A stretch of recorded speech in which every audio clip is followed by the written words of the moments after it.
أعوذ بالله من الشيطان الرجيم بسم الله الرحمن الرحيم الحمد لله الذي لا يبلغ مدحته القائلون ولا يحصي نعماءه العادون ولا يعدي حقه المجتهدون الذي ليس لصفته حد محدود ولا نعت موجود ولا وقت معدود ولا أجل ممدود فطر الخلائق بقدرته ونشر الرياح برحمته الصلاة والسلام على الرسول المسدد المصطفى العمجد المحمود الأحمد سيدنا ومولانا ومولى الكونين جد الحسن والحسين معاني والقاسم محمد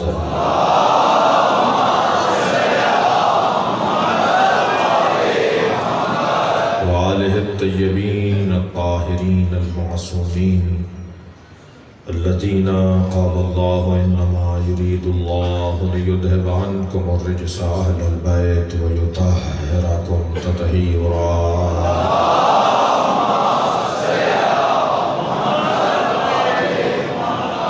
ولعنة الله على أعدائهم أجمعين من يوم عداوتهم إلى قيام يوم الدين أما بعد قال الحكيم في قرآن الكريم بسم الله الرحمن الرحيم والعصر إن الإنسان لفي خسر إلا الذين آمنوا وعملوا الصالحات وتواصوا بالحق وتواصوا بالصبر صلوات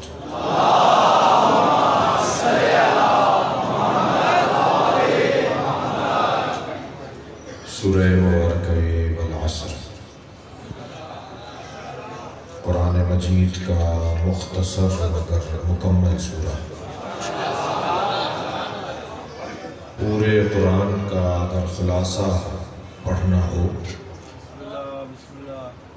چند آیتوں میں پورے قرآن کا اگر خلاصہ پڑھنا ہو تو سورہ والعصر کو پڑھا جائے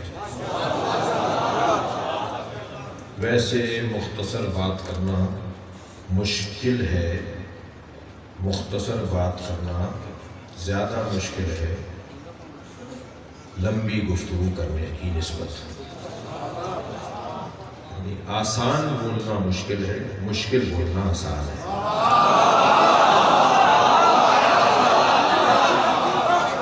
فصاحت اور بلاغت کا تقاضا یہ ہے کہ انسان ایسا بولے کہ مختصر ہو جامع ہو اور مکمل ہو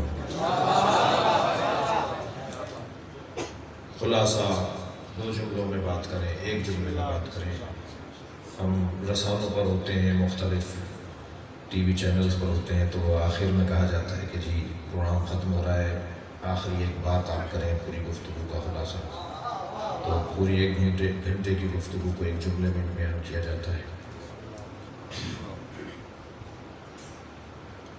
ہندوستان میں یوم حسین ہو رہا تھا اور یوم حسین کا موضوع تھا کہ کربلا نہ ہوتی تو کیا ہوتا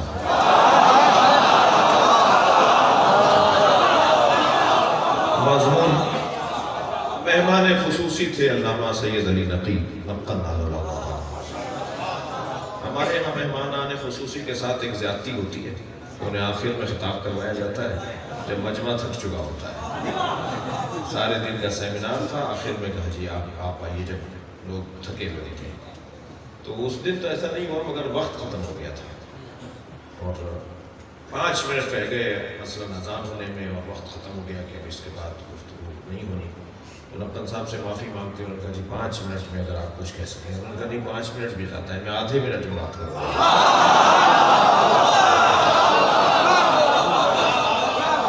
نقطن صاحب مائک پر آئے اور سیمینار ہے کربلا نہ ہوتی تو کیا ہوتا نقطن صاحب نے کہا جی میں بسم اللہ پڑھ کے کہا جی ایک جملے میں پورے سیمینار کا خلاصہ کر دوں گا کہ اگر کربلا نہ ہوتی تو جمعے کی نماز بدھ کو ہوتی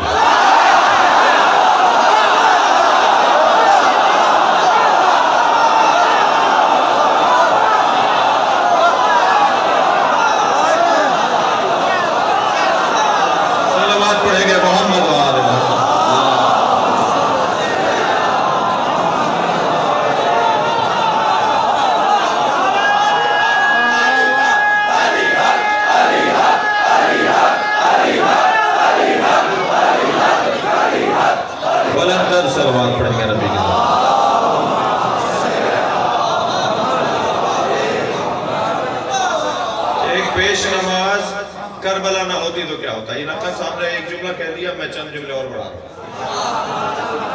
ایک پیش نماز پڑھا رہا تھا ایک ٹانگ پہ کھڑے ہو کر، ایک لطیفہ نہیں سنا رہا، ایک ٹانگ پہ کھڑے ہو کے نماز پڑھا رہا تھا، ایک ٹانگ انہوں نے ہوا میں معلق کی ہوئی تھی۔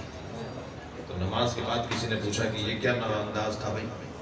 کہنے لگے یہ آ رہے تھے نماز پڑھانے، رستے میں ان کا ایک پیر نجس ہو گیا تھا، تو نجس پیر کو علیحدہ کر دیا ہے۔ کربلا نہ ہوتی تو یہ ہوتا۔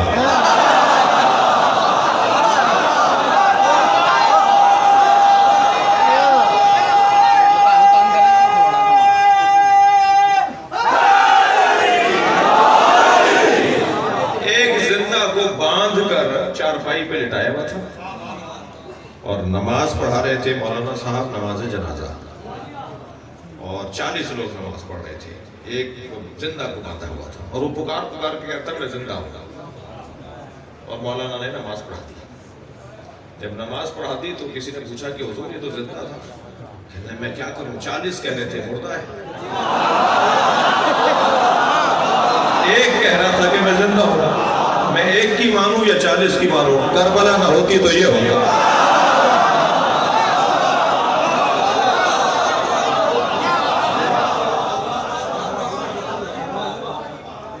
افغانستان میں ایک جنازہ لے جا رہے تھے، تو کہا جی جنازے کا منہ کھول کے دکھاؤ ہے کون؟ مرد ہے عورت کا؟ جی مرد ہے، کا منہ کھول کے دکھاؤ۔ وہ جب منہ کھول کے دکھایا تو وہ داڑھی مڈا ہوا تھا، اس نے کلین شیف کیا ہوا تھا۔ تو کہنے لگے اس نے گناہ کیا ہے، پہلے اس کو 20 کوڑے مارے جائیں گے پھر دفنایا جائے گا۔ کربلا نہ ہوتی تو یہ ہوتا۔ صلوات پڑھے گا محمد و آل محمد۔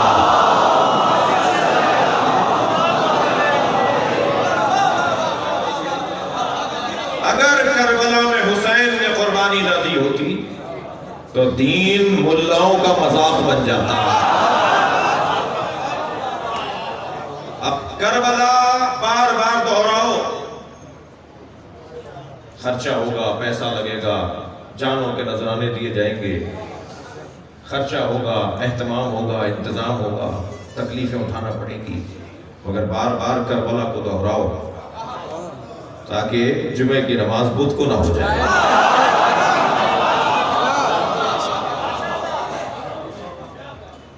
والعصر، خلاصہ مختصر، پورے قرآن کا خلاصہ سورہ مبارکہ ہے والعصر۔ اسے اگر کوئی کہے کہ کتنے عرصے سے مجلس پڑھ رہے ہیں تو مجھے یاد آ رہا ہے کہ میں کوئی 25-27 سال سے مجلس پڑھ رہا ہوں، بچپن سے ہی، کم سنی سے ہی، اور پھر مدرسے چلے گئے، پھر قوم چلے گئے، اور پھر قوم میں بھی بہرحال نالائق طالب علم نہیں تھے۔ تو مجھ سے اگر کوئی کہے کہ جی آپ نے 25-27 سال کی ریاضت اور محنت میں حضرت ابو طالب کی کتنی کتابیں پڑھی ہیں، تو میں کہہ سکتا ہوں کہ میں نے 10 سے زیادہ کتابیں حضرت ابو طالب کی عظمت پر پڑھی ہیں۔ شان ابو طالب بیان ہونی چاہیے، ایمان ابو طالب بیان کرنا توہین ہے۔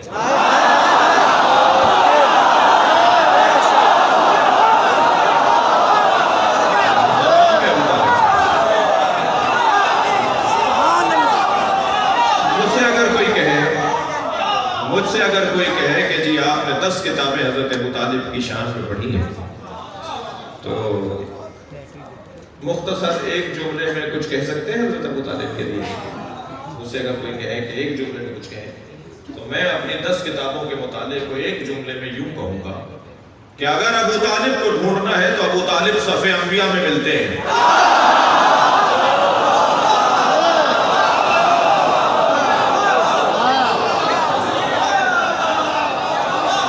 صلوات پڑھیں گے نبی کی ذات پر۔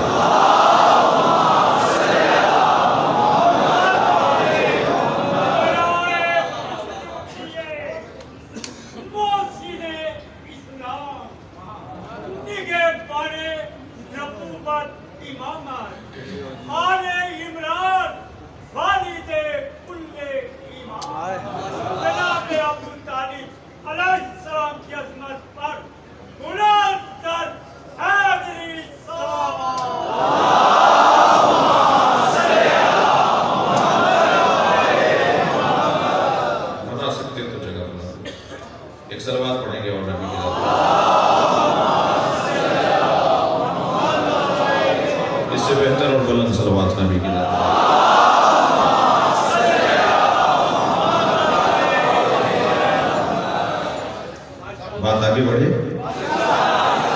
پورے قرآن مجید کا خلاصہ سورہ مبارکہ اخلاص۔ اللہ قسم کھا رہا ہے۔ قسم تو میں اس لیے کھاتا ہوں کہ میری بات پر اعتبار ہو جائے۔ میں سچ کہہ رہا ہوں، لوگ مان نہیں رہے تھے، میں نے کہا مولا عباس کی قسم میں سچ کہہ رہا ہوں، تو فوراً میری بات مان لی جائے گی، اس لیے کہ میں نے قسم کھائی ہے۔ اللہ کو کوئی مانے یا نہ مانے، بات اللہ ہی کی ہے۔ بھائی خبردار، دنیا جو کہتی ہے وہ نہ مانیے گا، چاہے سمجھ میں آ رہا، اور جو اللہ کہہ رہا ہے وہ مانیے گا چاہے سمجھ میں نہ آ رہا۔ اس لیے کہ میری سمجھ بالتدریج بہتری کی طرف جاتی ہے۔ ہم اور آپ عقل حیولانی سے عقل بالفعل، عقل بالفعل سے عقل بالمصطفات، عقل بالملکہ، عقل بالملکہ سے عقل بالمصطفات کی مریدی میں جاتے ہیں۔ یعنی میری اور آپ کی عقل جب پیدا ہوتے ہیں تو عقل حیولانی ہوتی ہے، ایک ظرف کی طرح، ایک کٹورے کی طرح، پھر جب اس کو استعمال کرنے لگتے ہیں تو عقل بالفعل بن جاتی ہے، پھر عقل بالفعل جب اور بہتر ہو جائے تو پھر عقل بالملکہ بن جاتی ہے۔ ہم بہت بڑی عقل رکھیں گے نا تو ہماری عقل عقل بالملکہ ہوگی۔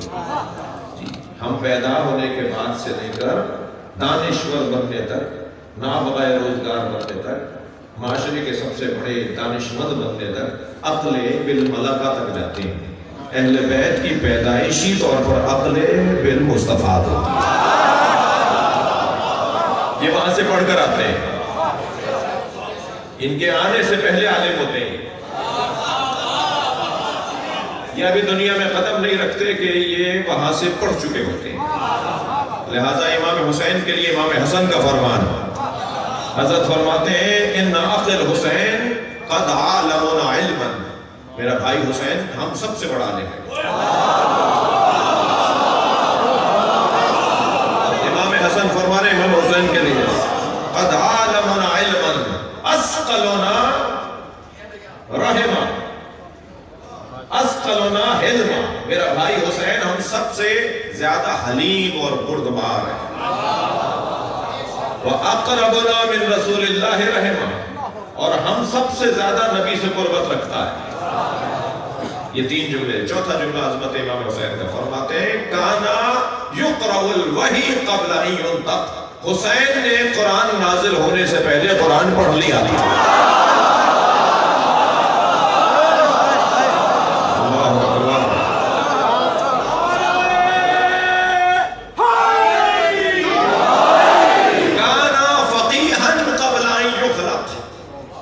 حسین دنیا میں آنے سے پہلے فقیہ تھے۔ یہ تو ان کا حال، ان کی کیفیات اور ان کی عظمت ہمارے ساتھ مقایسہ نہیں ہوگی، ہمارے ساتھ قابل مقایسہ نہیں ہے۔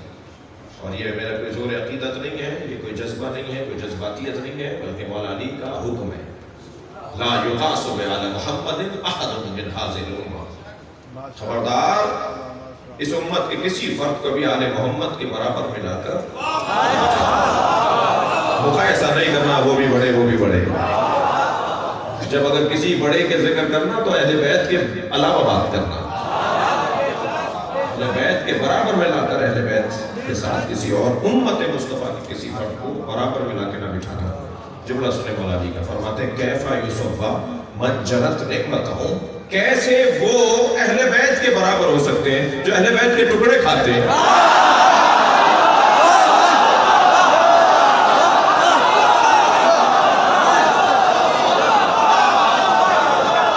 عظمت اہل بیت کا باب مختلف ہے، بے احترامی کسی کی نہ ہو، توہین کرنا حرام ہے، مقدسات اہل سنت کی توہین کرنا، سب بولیے میرے ساتھ، مقدسات اہل سنت کی توہین کرنا گھبرائیے نہیں، میں مکتب اہل بیت کا خطیب ہوں، آدھی بات سن کے نہیں جائیے گا۔ مقدسات اہل سنت کی توہین کرنا، خلفائے ثلاثہ، امہات امہات المومنین کی توہین کرنا کیونکہ مقدسات اہل سنت ہیں حرام ہے. مگر یاد رہے ہم فدق پڑھیں گے.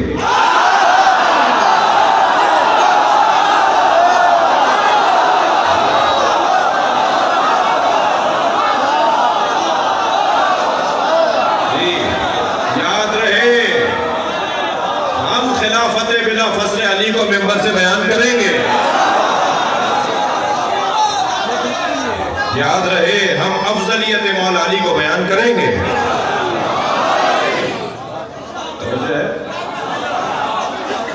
ذوبوا فی علی کما ہوا داب فی اللہ. علی میں ایسے گم ہو جاؤ جیسے علی اللہ میں گم ہو گیا.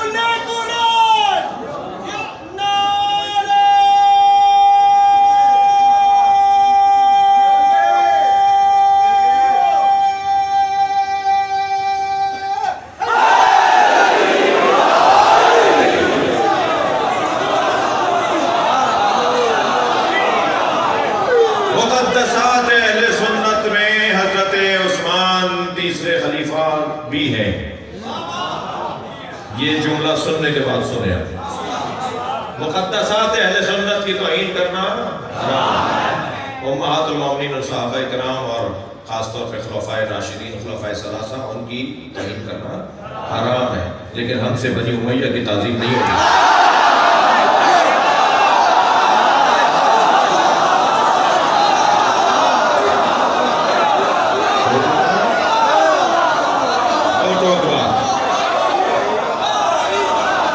بچوں جوانوں صلوات پڑھیں محمد و آل محمد.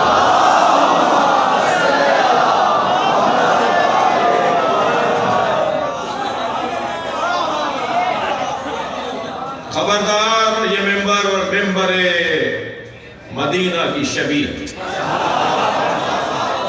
ہم ویسے ہی شبیہوں والے لوگ ہیں. کربلا نہیں جا پاتے تو اپنے علاقے میں عزا خانہ بنا لیتے ہیں. جب حسین سے بات کرنے کو دل کرتا ہے تو علم کے پاس آ جاتے ہیں. جب مولا عباس سے توسل چاہتے ہیں تو علم کے نیچے آ کھڑے ہوتے ہیں. یہ ہر علاقے میں امام بارگاہ حسین کا خیمہ ہے. اور یاد رہے کہ حسین کا خیمہ ہر آنے والے حر کے لیے کھلا ہوا ہے.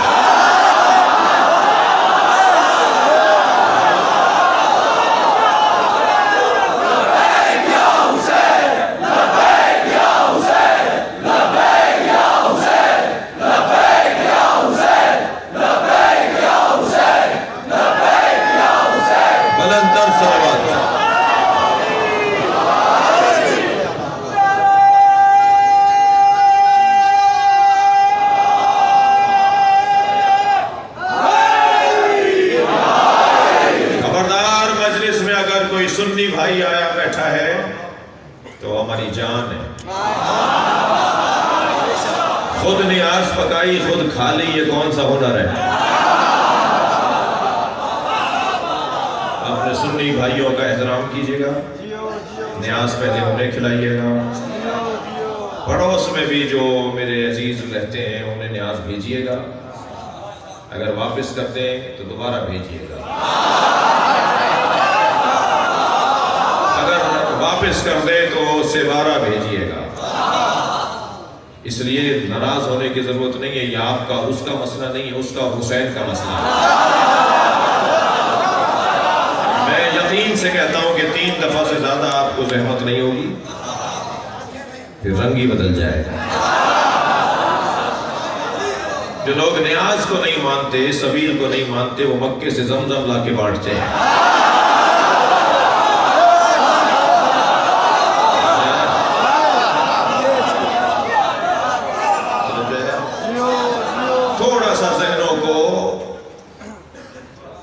آلودگی سے نکلنے دیجئے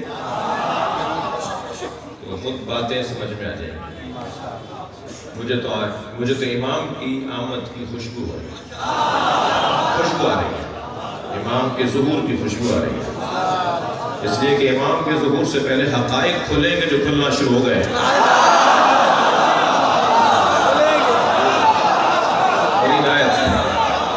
میں ایک مدت سے ڈھونڈ رہا تھا کہ پاکستان میں یزید کا چاہنے والا کون ہے.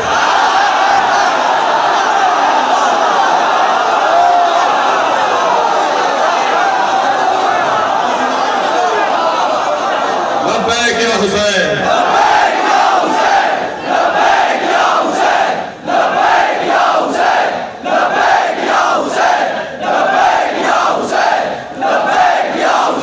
بلند تر صلوات.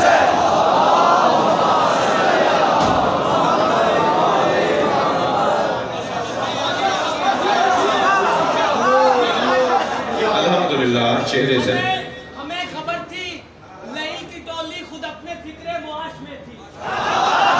ہمیں خبر تھی لئی کی ٹولی خود اپنے فکر معاش میں تھی. بنو امیہ کی جھیل جو کہ بے سبب ارتعاش میں تھی. چلو یہ اچھا ہوا تمہاری منافقت کھل گئی ہے, ورنہ حسینیت تو بہت دنوں سے یزیدیت کی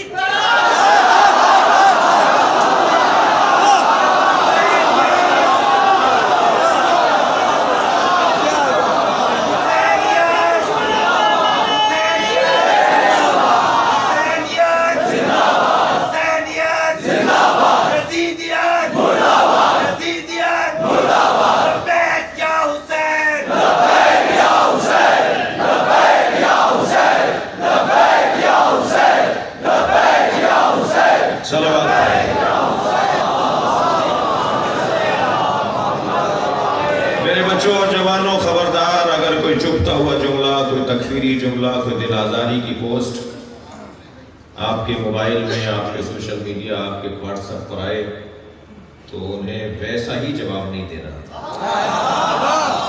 مہذب لوگ گالیاں نہیں دیتے ہیں, اس کے بدلے میں ایک جواب 3 جملوں کا لکھنا ہے. پہلا جملہ تو لکھنا ہے حسینیت, دوسرا جملہ یزیدیت, تیسرا جملہ پاکستان.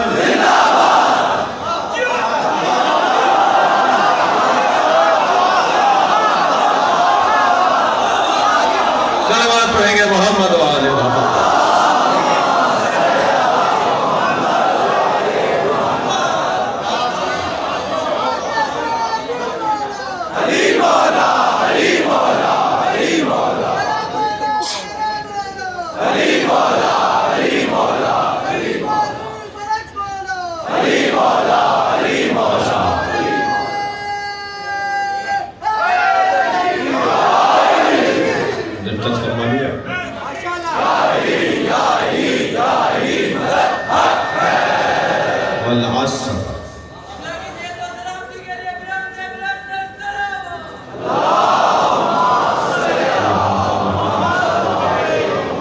آپ سب کی سلامتی کے لیے بلند تر صلوات.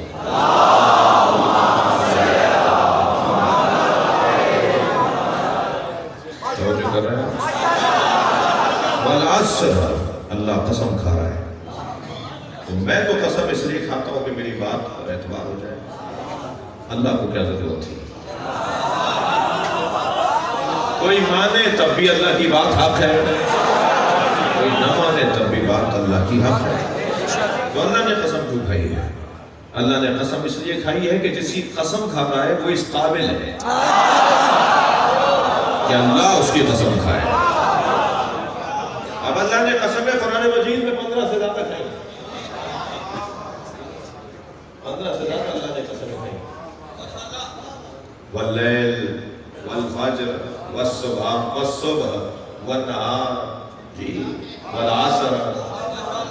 دیکھیں نہ کوئی دن قابل اعتبار ہے, نہ قابل مذمت ہے, نہ کوئی گھڑی, کوئی لمحہ, نہ کوئی گھوڑا, نہ کوئی گدھا, نہ کوئی اونٹ, نہ کوئی اونٹنی, نہ کوئی آدمی. کوئی قابل تعریف اور قابل مذمت نہیں ہے.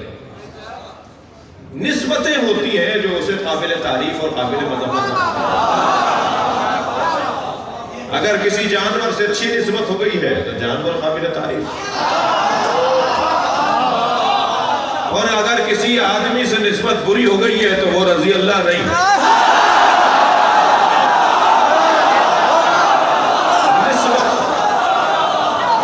نسبت ہے جو تعریف اور مدح اور ذم کرواتی ہے۔ تو دیکھا جائے گا کہ نسبت کس سے ہے، کیا نسبت ہے۔ جتنی بھی اونٹنیاں دنیا میں ہیں وہ سب اللہ کی ہیں نا، مگر اللہ نے صرف حضرت صالح کے ناقے کو کیوں کہا ناقۃ اللہ، اللہ کا ناقہ؟ تو کیا اور اونٹنیاں اللہ کی نہیں ہے؟ ساری اونٹنیاں اللہ کی ہیں، اللہ نے بنائی ہے، اللہ کی ملکیت ہے، مگر صرف ایک اونٹنی کیوں ہے ناقۃ اللہ؟ کہنے لگے اس پہاڑ سے اونٹنی نکلے، اس کے ساتھ بچہ بھی ہو، اس کا دودھ اتنا ہو کہ پوری امت دودھ پیے۔ خواہشات دیکھیے آپ، حضرت صالح کی امت ان سے معجزہ مانگ رہی ہے۔ آپ آمادہ ماشاءاللہ مکمل ہے، مگر آمادہ کر کے ایک جملہ کہہ رہا ہوں، چاہنے والا معجزہ طلب نہیں کرتا۔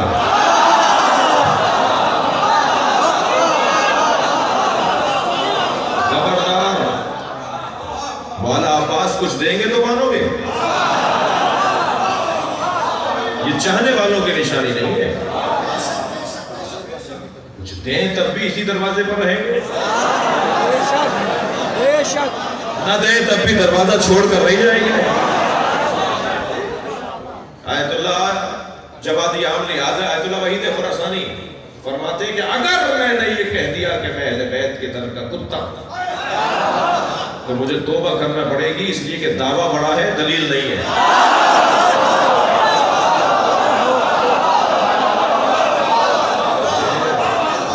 اس لیے کہ کتے کی صفت یہ ہے کہ مالک ٹکڑا ڈالے تب بھی وہی رہتا ہے، اور مالک ٹکڑا نہ ڈالے تب بھی گلی چھوڑ کر نہیں جاتا۔ ہمیں اہل بیت نے کب نہیں نوازا جو ہم یہ کہیں کہ ہم تو کتے ہیں؟ کب آزمائے گئے؟ انہوں نے تو کبھی ہماری بات ٹالی نہیں، خاص طور پر 7 دن سے زیادہ تو یہ اپنے چاہنے والوں کو پریشان نہیں رکھتے۔ 7 دن میں آزمائش میں اس لیے رکھتے ہیں کہ دیکھتے ہیں کہ دروازہ چھوڑ کے تو نہیں جا رہا ہے۔ خبردار، میں اور آپ جس جگہ بیٹھے ہیں اس سے اچھی جگہ نہیں ہے، کون کہاں بیٹھا ہے مجھے اس سے غرض نہیں ہے، مگر ہم جہاں بیٹھے ہیں وہاں سے جنت کا رستہ بنتا ہے، اس سے بہتر دروازہ نہیں ہے۔ جتنا شکر کرے اللہ کا کم ہے۔ تو پروردگار عالم کیوں قسم کھا رہا ہے؟ اس لیے کہ کوئی نسبت ہے، کسی سے تعلق ہے۔ ہم نے جب صفحات پلٹنا شروع کیے تو ہمیں ایک رات نظر آئی جس میں ایک بھائی دوسرے بھائی کے بستر پہ سویا، تو اللہ کو وہ رات اتنی اچھی لگی کہ اللہ نے اس رات کی قسم کھا لی۔ ہمیں تاریخ کا صفحہ پلٹا تو ہمیں ایک دوپہر نظر آئی جب ایک بھائی نے دوسرے بھائی کے ہاتھوں کو اٹھا کے کہا من کن تو مولا۔ وہ دوپہر اتنی اچھی تھی کہ اللہ نے اس کی قسم کھا لی۔ عزیزان گرامی، یہ نعت ہے، یہ گھوڑے، یہ گدھے، یہ سب نسبت کے بعد طے پائیں گے کہ کیا ہے۔ عجیب بات نہیں ہے کہ اللہ پورا سورہ گھوڑے پر اتار دے اور قسم کھائے گھوڑے کی بھی نہیں، اس کی ٹانگوں سے اڑنے والی چنگاریوں والعادیات، سورہ عادیات، گھوڑے کی پیروں سے اڑنے والی چنگاریوں کی، اور ناک سے نتنے سے نکلنے والی سائیں سائیں آواز، سانس کی آوازوں کی۔ میرا تو سوال یہی ہے نا کہ اللہ اگر گھوڑے کی قسم، گھوڑے کے بھی اداؤں کی قسم کھا رہا ہے تو گھوڑے کی پشت پر بیٹھے ہوئے مجاہد کا کیا مقام ہے؟ صلوات پڑھیں گے محمد و آل محمد۔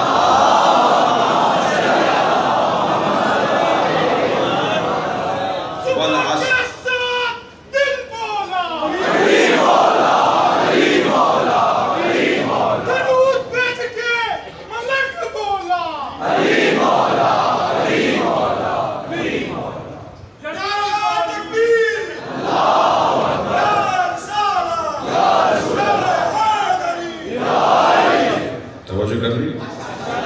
قسم ہے عصر کی۔ اب یہ عصر سے مراد ظہر کے بعد والا عصر ہے یا محاورتاً ہم کہتے ہیں فلاں فلاں کا ہم عصر ہے؟ تو وہ بہت بڑا دورانیہ ہوتا ہے، وہ 40 سال کا بھی ہو سکتا ہے، وہ 20 سال کا بھی ہو سکتا ہے۔ اللہ جب بالعصر کہہ کے قسم کھا رہا ہے تو اللہ کسی دورانیے کی، کسی زمانے کی قسم کھا رہا ہے۔ وہ زمانہ کس کا ہے؟ بس اس زمانے کی قسم کھائی ہے اللہ نے جس زمانے میں ہمیں پلٹانا چاہتا ہے۔ 1442 ہجری میں، 2020 میں، مگر چلے جاؤ 11 ہجری میں، 10 ہجری میں، بعثت کے ایام میں، ہجرت کے دورانیے میں، پلٹو اس زمانے میں۔ قائد اعظم جب پاکستان بنا رہے تھے اور بننے والا تھا اور بننے کو تھا تو کچھ لوگوں کو خیال آیا کہ تو یہ شیعہ ہیں، تو آگے کچھ لوگ کہنے لگے آپ شیعہ ہیں یا سنی؟ تو قائد اعظم نے بے ساختہ فرمایا میں عصر مصطفیٰ کا مسلمان ہوں۔ ان کی مغفرت کے لیے صلوات پڑھیں۔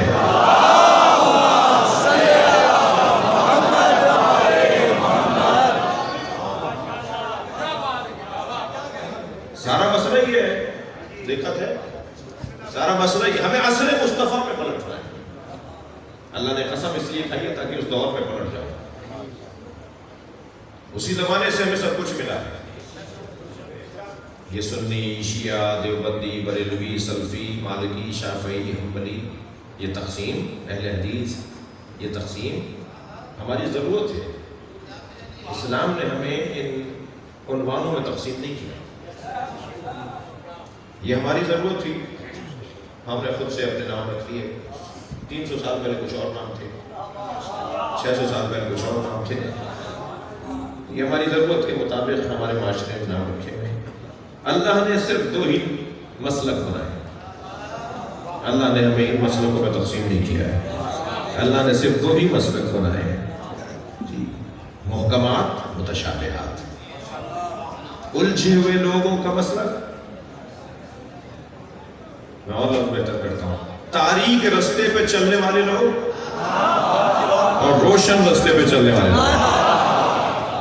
صلوات پڑھ لیں اور محمد والے محمد۔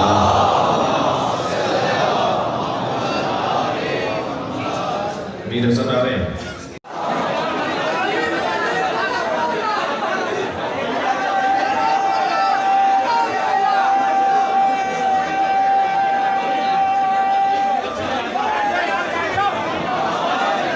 تمام مومنین سے گزارش ہے خاموشی کا مظاہرہ کریں۔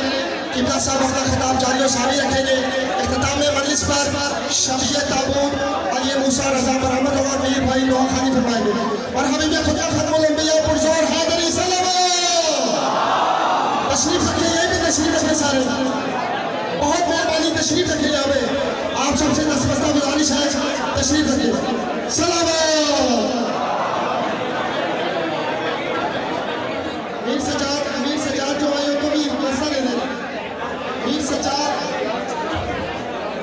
مومنین کرام،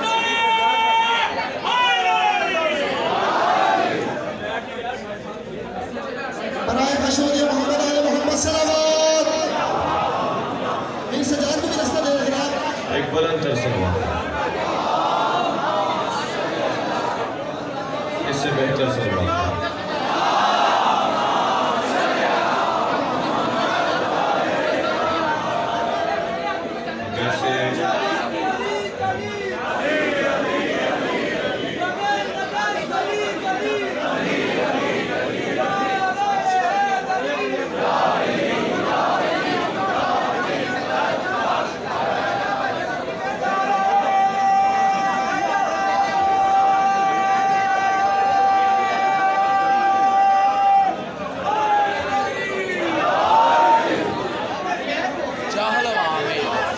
خاموشی کریں سارے، تمام مومنین خاموشی فرمائیں، برائے مہربانی خاموشی فرمائیں، برائے خشنوی محمد آل محمد صلوات۔